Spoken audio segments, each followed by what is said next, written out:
Hey everybody, welcome back to another episode of the Hazmat Guys.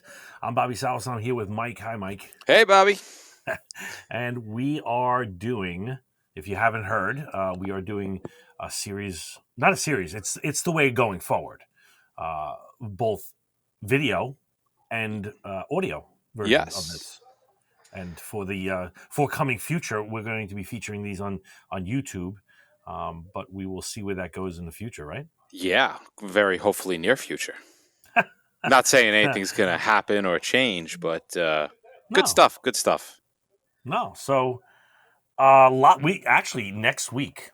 We are recording this on the 20th of May in 2001, and in the coming week, we are doing an awful lot of virtual presentations. We are. I actually did my first virtual presentation on Wednesday, and that was a totally different experience Yeah, for a conference, which is right. one of like, so we're finally like the conferences are coming back. Unfortunately, right now everything is all virtual. But man, what a difference! I would love to hear if you're listening to the show and you've done a virtual conference from the audience point of view. Yeah, Drop us a line, drop me an email, and let me know like what your thoughts were, how it differed, just the things that you felt could have been better, or not even our presentation, just any virtual conference. yeah. I'm kind of curious because we're always looking to do things that are awesome, and we've found a couple of cool ways to do them, and we will be Yes, showcasing them soon. yeah, which is just a whole nother reason to want to watch the videos because we'll be adding some. I would say some visual Features. stuff. Yeah, some some Yeah. some some stuff that's gonna help understand information. So I think it's Yeah, pretty good. it's hard. I think we've done pretty good. I'm 289 episodes in. We are pretty decent at describing auditorily some of these concepts, but now we're going to be able to add in like graphically and actually show you all these concepts, and I think it's going to be awesome. I think it's gonna be really good too. Definitely Yeah, excited about it. yeah. So, what do we got on the plate for today? So we had a couple of really interesting episodes going back, and we had some people. We have about three that came from emails, and one that came from a person from our company, Oh, which I know we've kind of touched on it before, but I figured it would be good to kind of hit it as a question for those who may have not heard the full episode. And I think in another one of these, we're going to refer to the episode, but any additional information we're going to throw into the question. So, okay. without any ado, um, the yes, last week we talked about the pop-up pools, the surface area, things being spread out, more vapors applying, things along those lines.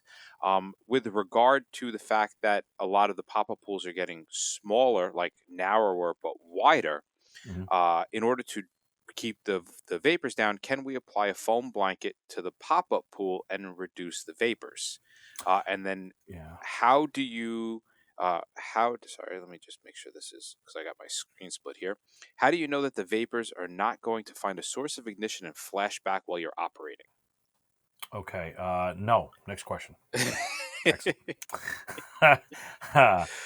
Okay. So, can you put a foam blanket on a pop-up pool to knock down the vapors? I would say the quick answer is yes. But is that But really a quick answer? it's really not, because you got to explain out the answer, because I hate to say it, but it depends on what your pool is containing, right? And it specifically comes down to, I would say, two main parameters that I would need to know. First, I would need to know if it's a polar or non-polar, which would pick my foam, Okay. right? And then I would need to know what the vapor pressure is. Why is there a point that the vapor pressure is so strong that it overcomes the foam? Yeah, and when we talk about this in class, like there isn't anything that I found thus far that is a hard and fast number. Like, oh, it's 150 millimeters of mercury or more. Don't bother, because you can put it on gasoline, which is, I think, around the 300 millimeters of mercury, Right. and it'll hold. But I don't know of any conclusive testing where they said, oh, it's 426 and a Well, quarter. All right, so if we think about this logically, there has to be a number, right? Because Yeah. gasoline works well, but when you were to go to something like natural gas, propane, you couldn't keep those vapors down. So No. there has to be a number somewhere between gasoline, which is working, and natural gas, which is not. I don't know if it's. I mean, I don't think. All right, if I take a guess, I would say that this is going to be an exponential curve. Yeah. Well, I think it would depend not just on the vapor pressure, but also the composition, type, aeration of your foam. Because if you have a stickier foam, let's say with a little bit more viscosity, adhesion, and stickiness generally, Hmm. it's going to bind together and probably be able to hold a better curtain on it. Do If it's foams come in different stickinesses? I well, I listen. If I have one type of foam and I run it at 1, 3, or 6%, I would get dramatically different foam blankets. So That's I would true. say, and I'm totally riffing on this, but because I'm not a foam guy, but I would think if I had a concern, you know, dial it up to 11. You know what I'm saying? Like Well, and I would, you know what? Maybe we should do it. This I think we should. I think it's a really interesting. Like we should actually sit and myth throw busting. some gasoline, maybe some acetone, like different things with different vapor pressures, and see what we get as far as readings coming off of it. And we do have a mini foam proportioner that we can do with a small amount, and maybe we can get a couple of pans of this stuff.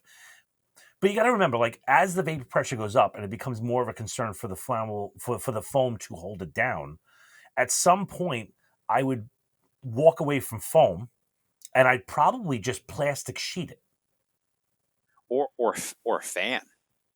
or fan it. But the plastic sheeting is going to stop my vapor production by putting a skin on it. By fanning it, I'm creating the plume. Hmm. I'm cool with the fan as long as I can do Well, that. what if we're in a situation where, like, because we talked about pop-up pools, we talked about our pop-up pools. So if we're using a pop-up pool, there's some kind of an active leak, or we're going to be drilling into a tank. Hmm. So we would have to wait for everything to pool out and then put a piece of plastic over it, Yes, versus like putting down a foam blanket first and then letting it drain into the foam blanket. yes, I would agree.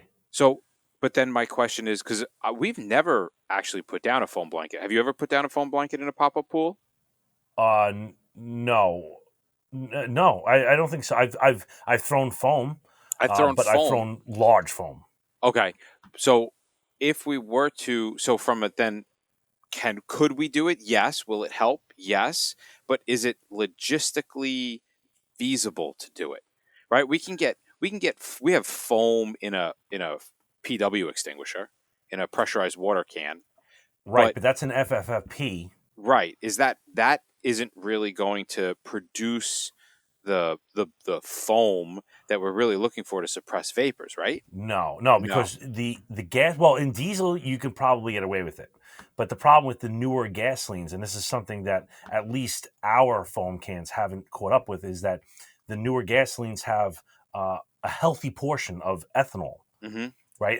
And when you start putting ethanol, which is polar, in with a gasoline which is non-polar, it begs the question of like, how do they do this? And they do this through, well, our gasoline has the best detergents, and it always comes back to soap, Right. right? So now when you have this ethanol and you throw which is polar, and you throw this water-based 97% of water in foam, right? And you throw it on top, it just melts right inside. So you need an AR foam in order to actually float on that foam. It puts on like a polymer. It's like magic and it's unicorn It's toenails and everything like that in there. So but even if you had the right foam, my question really is, and I don't actually, I mean, I have a good idea of what the answer is going to be, but if I had the right foam in a PW can right, and I spray it into the pop-up pool, am I really creating a sufficient blanket? Does that PW can, right? Because am I really going to get an engine on scene, stretch a hose line, start a foam operation to fill up a 100-gallon pop-up pool with foam? Well, this is where one of those, and I again, they don't sponsor us. We're not involved with them, but I have seen the product out there. I believe Task Force Tips puts out the Pro Pack, Yeah. and it is a gallon or a gallon and a half of whatever foam of your liking that goes in there, and it's an instant proportioning, and you can basically run it. I don't want to say over garden hose because I might be overestimating this thing, but I know it's a very small diameter hose that can be on a fire outlet or even a hydrant, and you can produce a substantial foam blanket with that. And so now you can. But the thing is, I don't know what proportioning guidelines you can do on those things. I don't know if it's like 1 to 1,000%, or if Okay. it's like only 1 to 6. Yeah. So we'll have to find that out. I actually think it goes less than one. Hmm. I think it goes like a quarter. It Like really as the does. I think highest it goes. no, I think it goes like quarter to like 6. Oh, okay. So it'll put So down. So that'll put down a good foam blanket. yeah, and that's not a big ask to say, hey, just hook up water to this thing because I can put instant foam in small quantities. It's not a whole big process. Hmm. So So then the next part of the question: how do you keep the vapors from finding an ignition source and flashing back at you while you're operating? all right, first off, I'm not going to personify gas like it's skulking around, It's underneath the looking. car. It's looking. um, but it comes down to the LELUEL, right? I like narrow because that means that zone where it could find a source is small. Like, and I think about this graphically. Like, think about it like this, where it's small. And so, if I'm not smoking within that, or put a lighter within that zone, and it is a physical iteration of where it is. If you're smoking or lighting a match here or here, no boom. Well, But if you're in that zone, you have a I problem. I definitely I definitely understand what they're saying as far as like, can the vapors find a source of ignition? Like, could they travel along the ground and find a source? And the answer is yes. Yeah. I think they could. I think it's really highly unlikely because honestly, with the number of like tanks that we've popped, Oh my if god. that was going to happen, like it would have happened. Um, Yeah. but I think that's why we also take really good precautions when we're going to do it. Like we set up an entire scene uh, in a safety point of view. Like we'll have a fog line ready. The person going under the car or it's going to be dealing near the flammable liquid, they're in full PPE and their partner is ready to pull them out from under the car if that were to happen. I don't think we can totally take away that possibility of finding a source of ignition. You just have to prepare for the possibility of it happening. Like Yes. assume it's going to happen and then you're ready in case it does. Yeah. I would agree with that. All right. So I know you've been, this is a question you probably be able to answer a lot better. Uh, there is a requirement to show compensations in our PPP every year. What exactly do we have to be competent in? Comp Competencies, not Competencies, right? compensations. Competencies. I'm an idiot. I'm sitting going, Competencies. I get paid? Well, I get I've paid been for missing this. something. There's a requirement. Yes, there's a requirement to show competencies. If I'm not reading too fast and my dyslexia catches up with me. And we're talking about the yearly Yeah, the like yearly. requirements. Yeah. So what? Right. And we kind of talked about this a couple times as far as like the regulations being really kind of Oh yeah. iffy and not real clear. So we do these compensations. How do I know I'm setting up Competencies. competencies? I did it again. Uh, how do we know that? Like, what is the competency? What do they have to show proficiency in? Is it I is it walking? Is it Is it jumping jacks? Is it No. It's, you know what? I'm going to say I'm, without going back on the fly and quoting scripture, I am really, really sure that there is nothing written in there specifically about what you must do in your refresher. there isn't? It You just are says refresher. 100% right. Yeah, it's up to the authority having jurisdiction Yes. to provide a refresher that covers, as far as like learning, it covers needed material. Needed material, topics of your choosing. And then Um, it's kind of the same thing with PPE. Like you have to it literally just says that every year you have to put on the ensemble and show competencies in Right. the ensemble. And the creative part comes out. It's like almost every AHJ says, "Well, I want guys in suit," and they want guys in suit because it's a um, it's a perishable skill. It is infrequently done. It's a high risk, low rate of doing it type thing. So they want somebody that understands it to guide the guys again to get in and out of suits. How and what suit you do is up to you. But what's happened is this is like one of those, because of the repetition of it, people start assuming, well, that's just what you're supposed to do. No, it's just what we do. And if an AHJ says, "Hey, listen, I don't want my guys doing suit time. I want them just doing meters." That's cool. Who or she can do whatever the hell they want. They're the king of the kingdom. And as long as you got to think about it, like you're a customer service base, and like if you're not making your people ready to go and perform, then you're doing a disservice, and you should not be employed there or Right. doing your job.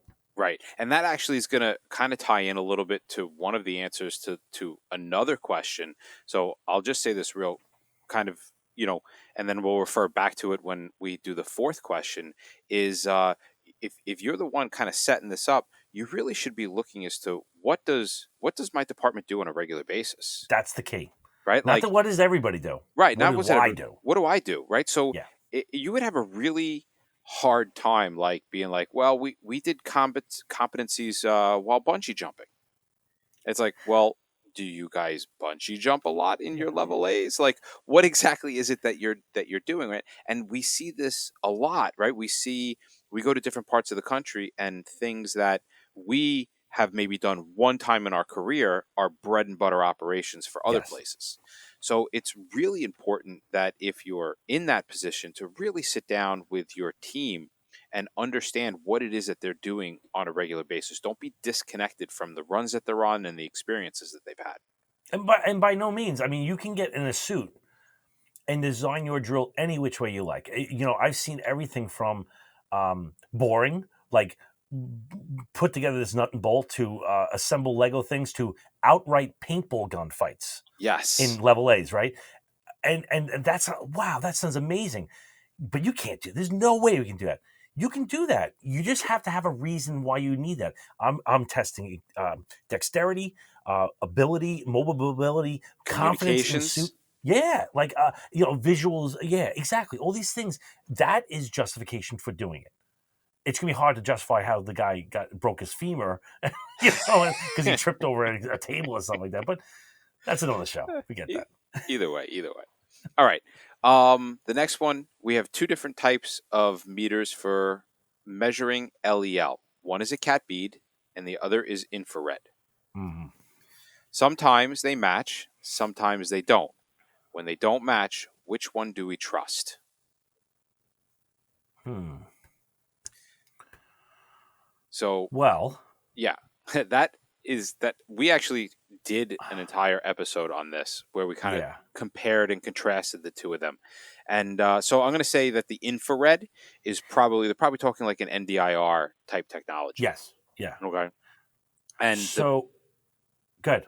good. All right. So the biggest thing between the LEL and the NDIR is that they're picking up two different things, right? The cat bead is picking up the heat given off during an oxidation reaction, and the infrared is picking up a carbon hydrogen bond, and Mhm. that's it. So we see in the cat bead there are um, different different materials are going to give us different readings, right? I'm trying to think of the name of that off the top of my head. It starts with a C. Where Competencies. No, not competencies, and not compensation either. It's the chart. It's the comparison chart where if you have this factors, Oh, correction there factors. correction factors. God damn it, that's C's. I'm having a real hard time with C's today. So the correction factors on CAD bead, you know, every different molecule gives you a different oxidation and a different heat. So you have to now do the correction factors. Well, the NDIR, in the fact that it works a little bit differently, it's counting the number of carbon hydrogen bonds. So if you had something like gasoline, which is going to have a lot more carbon hydrogen bonds for the one molecule of gasoline, it's going to look at that and be like, "Oh, look at that. That's like 10 methane molecules right there." And it's going to count it as 10 methane molecules.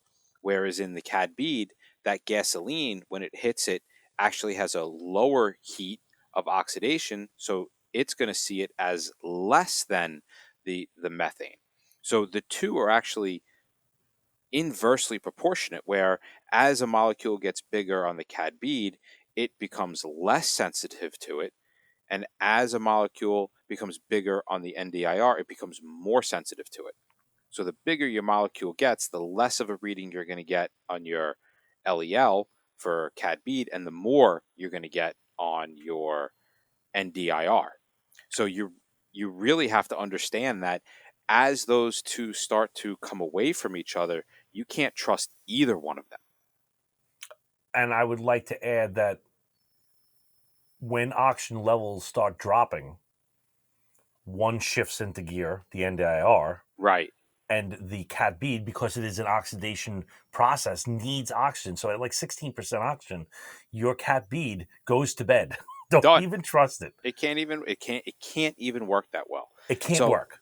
so you can't, but that leads to kind of what I feel is a fundamental flaw in this question, right? And Okay. that is, why why are we so worried about the small minute changes, and then like, okay, so it's, what am I trying to say here? So if my LEL reading on my cat bead is 19% and my LEL reading on my NDIR is 30%, I have a flammable. That's it. yeah, like my Like, operation is going to okay. be exactly the same. I think they're looking way too hard at the actual numbers and not realizing that, well, it really doesn't matter what that actual number is. My operation isn't changing. Right. I'd agree with that. Yeah, that is, and again, we've said this many times. I don't believe in boiling everything down to, well, it's tactically irrelevant. It is tactically relevant. You're the hazmat tech. You're supposed to know why these things are happening. Right. You know, Because that's take going to, pride in it. that will be a question, right? Like, if, yes, I can turn around and be like, "Oh, that's not a big deal. Don't worry about it." But if somebody like an incident commander doesn't know, and he's like, "Well, wait a second, that's getting that and that's getting that. Make this make sense to me." And you're Right. like, it just happens once in a while. Right. That's not sufficient. That's not a good answer. They're not going to like it. They're not going to be Right. happy with it. And you shouldn't have that kind of question while metering. You should be proficient in the meter enough to be able to answer that question before using it. Yep. I agree. And then the last question was from somebody in our company who said, "How does a technician start to go beyond the basics?" And one of the answers we kind of already answered in the second question was, learn what are you responding to on a regular basis, and then start to learn those subjects a little bit deeper. That would be kind of a good starting point, I think, for somebody who's like got the basics down and they Yeah. want to like take the next level. Because if, from my point of view, if you're going to have to think outside the box, statistically speaking, it's probably going to be on a run that is a fairly frequent commodity for you. Yeah. There's two schools of thought. When I came into hazmat, I have the mindset of, if I'm doing 80% of my runs on this topic, I'm going to spend 80% of my time on that topic. The other guy that I was speaking to, he says, no, no, no. You should be spending 80% of your time on the 20% because you don't do them as often, and therefore you need a little more practice. The one you're doing a lot of, you're good at it because you're doing a lot of them. You have a Mm. lot of memory in the bank, and both of them are very valid points. But I still gyrate to the uh, I put 80% of my time into the runs I do 80% of the time. I'm I gonna just agree. feel it's a better way. I'm gonna agree with you on that, because I feel like the ones that we don't do that often, our our spider senses are tingling, right? Like we're Yes. really hyper aware of everything that's going on. We're much more Whereas, slow. yeah, whereas the ones that we do on a regular basis tend to be a little bit quicker. We tend to be thinking less. And I feel like if you understand the more than just the basics on your typical average run, when something goes wrong, you're going to be able to catch it a lot faster. Yeah. And also I would say getting beyond the basics, I would say expand, like, I'm not saying you obviously listen to this podcast, but check out conferences. Go and talk to other guys. If guys are going to other venues like another state or not like that, and they're going to teach another group, get on the plane with them and go there and sit and listen and talk to those people. See how they do it. I know it's not, you're not getting paid or whatever. Maybe you are. Maybe you can get it in as like a logistics guy, but by seeing what other people are doing, you are going to pick up light years worth of speed on these things. All these out of state schools, get on them. They're all free. They're funded. Yeah. Oh, the federal ones, It's absolutely. You could crazy. expand your base knowledge there, but the conferences, that's a really good point. Beyond this year, I have to say, I was I was really surprised at how much I picked up going and listening to basics on Yep. conferences, right? Like, there's guys out there that just focus on meters, Yeah. and so you go, you sit in this class. Yes, is every word that's going to come out of his mouth be a revelation? No, absolutely not. But if you've been doing this for 5 to 10 years and you walk out of there with one thing that you didn't know, That's worth it. that's huge. That's absolutely worth it. Think about reading a book in an hour and a half. Most lectures are like 90 minutes. Right. Think about reading a book in an hour and a half and picking up one huge nugget. You're getting your book read to you. That's by the A-list guy. Right. Right. And you could ask a question on something that you don't, that you don't fully understand or fully comprehend, or it's, I have to say, I would, yeah, I would rate that as being a top priority is start going to a conference around you. Yeah.